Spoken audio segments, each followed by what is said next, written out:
Como una gema preciosa, la Biblia es un libro enigmático y excepcional, con importantes exposiciones teológicas y enseñanzas profundas sobre la naturaleza de Dios, la humanidad y divinidad de Cristo. Bienvenidos al estudio semanal de la Biblia.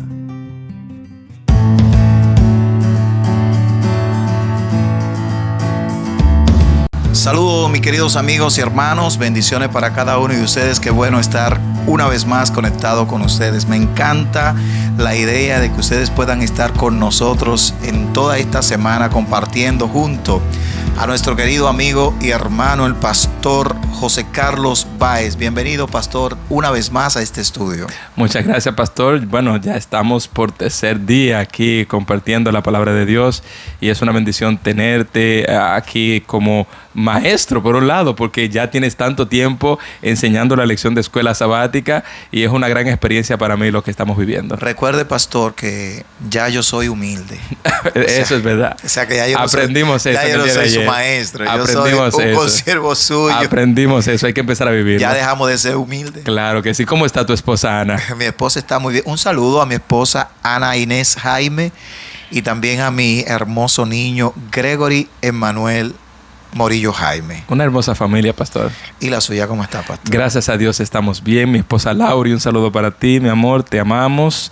Un saludo para mi hijo Jorge también. Y un saludo para una pequeñita criatura que se está gestando en nuestro vientre. No, pensé que no lo iba a decir. Tenemos que decirlo ya, porque ya me está preguntando por la familia y no puedo omitir a esa criatura tan importante que viene en camino. Felicitamos, pastor José Carlos Báez, que va a ser papá otra vez. O ya es papá. Ya soy papá. Ya es papá ya otra está vez. Ahí. El Señor le puso nombre. Segunda producción, ¿verdad? Esperamos ahí que sea lo que Dios quiera. Bueno, amigos, vamos a entrar de una vez a nuestro estudio. Hoy vamos a hablar acerca de unidos en el único, hablando acerca de una tradición judía. Pero vamos adelante a dar detalles. Vamos a tener una oración. Allá donde usted esté, cierre sus ojos. Si quiere, simplemente abra su corazón a Dios y oremos para que Dios dirija este estudio. Oremos. Amado Dios, Padre, gracias por el día de hoy, por darnos una oportunidad para estudiar tu palabra. Amén. Pedimos, Señor, que estés con nosotros en este interesante estudio. Bendice a los amigos que están conectados viendo este video. A todos en este día, Señor, danos tu paz y tu misericordia. Amén, en el nombre de Cristo Jesús te lo pedimos. Amén. Amén. Amén. Pastor José Carlos, hay un texto aquí en la Biblia que vamos a desglosar en esta hora. Vamos a ver lo interesante que hay de ello. El apóstol Pablo cita para respaldar su tema de la unidad de la iglesia y utiliza una expresión llamada unos.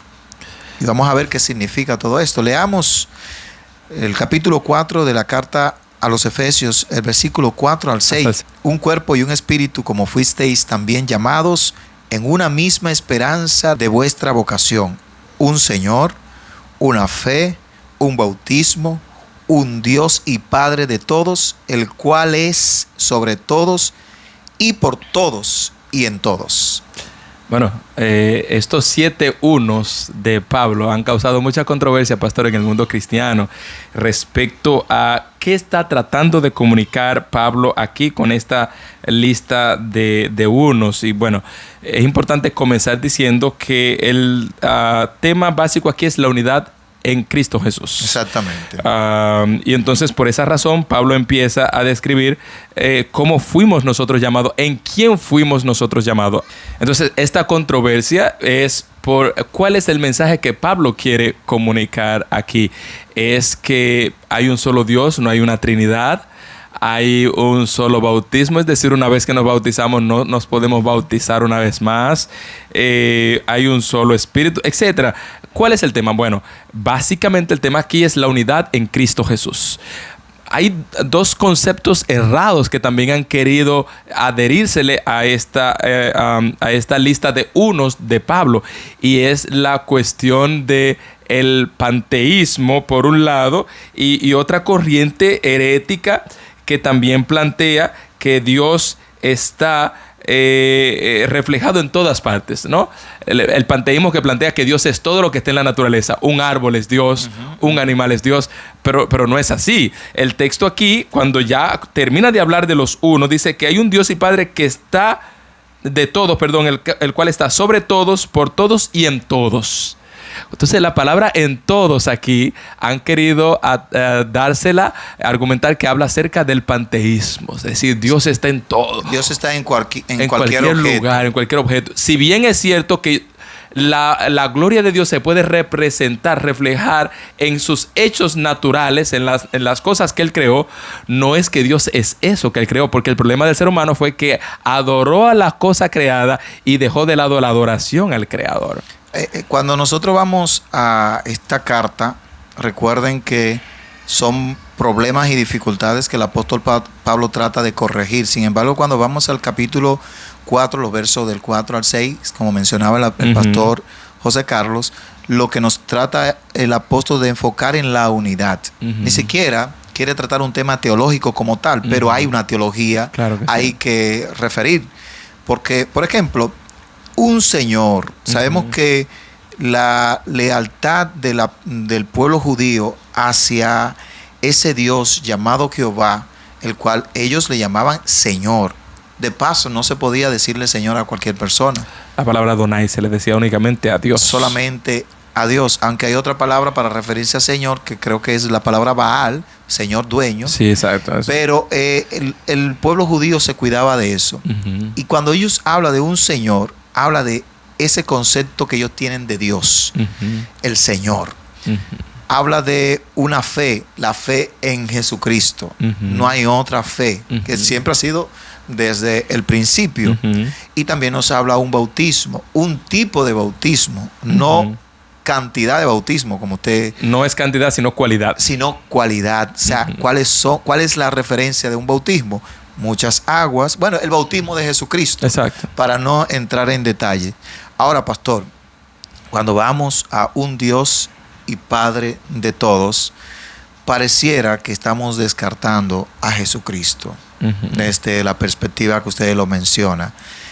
Hay muchas ramas de la teología, como el panteísmo, que habla sobre Dios en todas partes, pero también está la ortodoxia judía que menciona a Jesús como un ser o creado o un simple profeta. Pero ¿cómo lo vemos nosotros como cristianos? ¿Cómo podemos compaginar con la creencia de un Dios Padre, Hijo y Espíritu Santo a este texto, el versículo 6 del capítulo 4? Mira, la referencia yo creo clave aquí es Colosenses capítulo 2, versículos del 9 en adelante. Colosenses capítulo 2, versículo 9 en adelante dice: porque en Él habita corporalmente toda la plenitud de la deidad, y vosotros estáis completos en Él, que es la cabeza de todo principado y potestad. En Él también fuisteis circuncidados con circuncisión no hecha por mano de hombre, sino por la circuncisión de Cristo, en la cual sois despojados de vuestra naturaleza pecaminosa. Aquí el apóstol Pablo está presentando a Cristo Jesús como quien porta la plenitud de toda la deidad. O sea, toda la deidad habita en Cristo Jesús. Así que no hay un descarte, por lo tal, de que no hay una deidad, de que no hay una Trinidad. Al contrario, está hablando de la cualidad de Dios, que es indivisible, ¿no? Si bien Dios es uno, hay una Trinidad, pero no podemos mencionar a tres personas, sino a una sola persona. Es decir, ese es el misterio de la piedad, ¿verdad? Cristo Jesús, que vino en carne, sin embargo seguía siendo Dios. Así que la Trinidad sigue estando intacta, y este texto yo creo que arroja toda la luz para entender este concepto, porque en Él habita corporalmente toda la plenitud de la deidad. Nota la palabra plenitud, que cuando usted lo compara con Efesios, un Dios y Padre de todos. Aquí también aparece el concepto de plenitud, que está sobre todos, por todos y en todos. En ese sentido, entonces, esa distribución económica de la Trinidad, Padre, Hijo y Espíritu Santo, da la idea de que hacen un conjunto para poder establecer y poder ejecutar el plan de salvación. Cristo que vino y muere por nosotros, el Padre que envía a su Hijo amado y el Espíritu Santo que conduce a la iglesia hacia la plenitud de Cristo Jesús. Así que no podemos ver simplemente una cuestión de que solamente hay un Dios, sino que el Padre, Dios el Padre, está en todos, por todos y por todos. Entonces esa plenitud incluye al Hijo y al Espíritu Santo también. Este es el estudio semanal de la Biblia con el Pastor Gori. Un Dios y un Padre.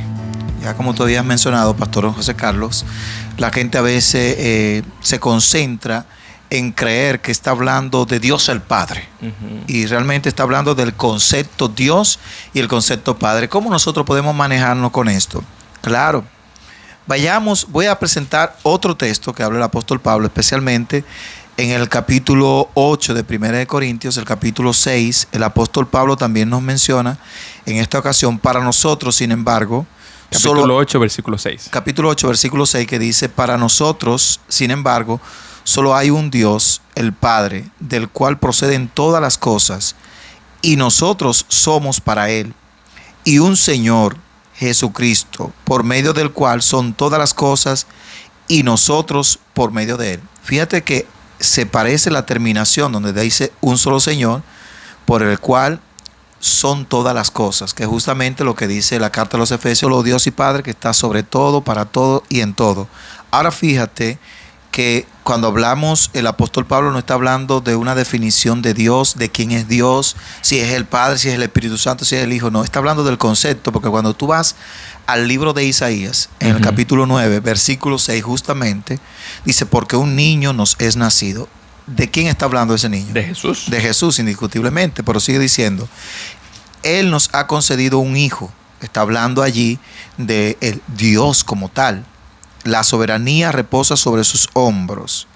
Y se les da, dice, se les dará estos nombres: Consejero, Admirable, Dios fuerte, Padre eterno, Príncipe de paz. Fíjate, está hablando de Jesús, que el concepto Padre también se le adjudica a Jesús. Porque es un concepto. Dios es el Padre. ¿Por qué Dios es el Padre? Porque es el creador. En efecto. Pero nosotros tenemos el concepto de Dios Padre, no el que crea, sino el que engendra. Claro que sí. Y a Dios no se le da esa atribución. No, y como está explicado, porque Jesús nació de mujer. Y todo hombre, bueno, los fariseos cuando acusaban a Jesús le decían, nosotros no somos hijos de fornicación como tú. Es decir, porque entendían que María había sido mancillada por otra persona. Exactamente. No entendiendo, obviamente, que Jesús era el producto de la obra del Espíritu Santo. Correcto. Jesús se identifica como hijo de Dios porque nació de una mujer. Exactamente. No porque realmente sea un hijo o porque sea inferior. Y es que el concepto hijo en la Biblia no es aquel que es engendrado simplemente. Exacto. Sino aquel que representa. Exacto. Es un hijo. Exacto. Vuestro padre es el diablo. Jesús le dice a los fariseos. Hijos exacto. del diablo. Exacto. Hijos de cualquier condición. Hijos de Abraham. Jacob se presenta como hijo de Abraham, pero él no era hijo de Abraham, era nieto. Era el nieto. Pero representaba a Abraham, el linaje de Abraham.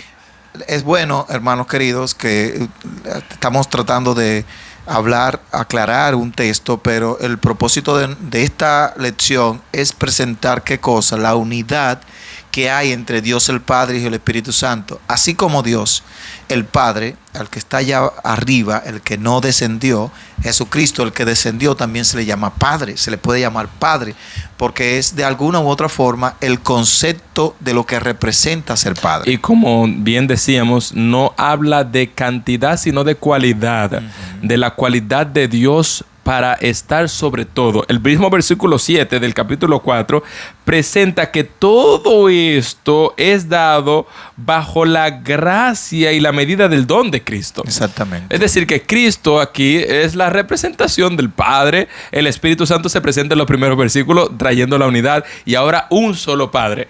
Es decir, ya la cuestión de una Trinidad no está en discusión aquí. Exactamente. Simplemente está presentando esa cualidad de Dios para poder traernos a nosotros un ejemplo de unidad como tal. Y para concluir ya, Pastor José Carlos, el concepto uno en la Biblia no trata de cantidad, exacto, sino de una unificación de varias cosas que se juntan y pueden actuar de una misma manera. Y conocerá el hombre a su mujer y serán, ¿qué cosa? Una carne. Exacto. Jesús dijo, el Padre y yo una sola cosa somos. Exacto. O uno somos. Todo lo que es del Padre también es mío. Está hablando de unidad en sí. No está hablando de seamos, no está hablando de calidad de uno de ellos, sino de la unidad que hay entre ellos. Entonces, como todos esos elementos son uno, un mismo bautismo, una misma fe, una misma esperanza, un mismo Padre, así Dios espera que nosotros seamos uno. Entonces, la pregunta final, pastor, es: así como Cristo, el Espíritu Santo, Dios el Padre son uno, ¿qué tanto estamos nosotros viviendo en nuestra iglesia, en nuestra vida matrimonial, en nuestra vida cotidiana como uno solo? ¿Qué tanto se refleja esa unidad que tiene la deidad en la iglesia? Y esa es la clave. Poder saber toda la teoría y teologizar acerca de la persona del Padre nos llevaría todo el tiempo acá. Y mucho se ha hablado y se ha escrito de eso. Pero ¿qué tanto si empezamos a vivir esa unidad nosotros? Exactamente. Esa es la clave y yo creo que la finalidad de esta lección. Bueno, pastor, haciendo ese llamado a que nos mantengamos en unidad, nos gustaría que usted nos dirija en oración, orando por la unidad de la iglesia, de cada iglesia local donde haya alguna iglesia, y también orando por la unidad ya en conjunto, que como iglesia todos seamos un solo cuerpo. Oramos. Señor y Dios, muchas gracias te damos. Gracias por esta lección que nos presenta la importancia de la plenitud de la unidad, de cómo tú estás sobre todos, por todos y en todo, Señor. No se te escapa nada. Tú te complaces en ayudar a tus hijos, y para eso, mi Dios, está la Trinidad, el Hijo que murió por nosotros, el Espíritu Santo, quien sigue conduciendo a la iglesia, y no te importa ese elemento de distribución, con tal de ayudar al ser humano a ser uno en Cristo Jesús. Ayuda a que esa unidad se refleje en cada uno de nosotros, en nuestras iglesias, en nuestra vida como creyentes, y que somos parte del cuerpo de Cristo. En el nombre de Jesús. Amén.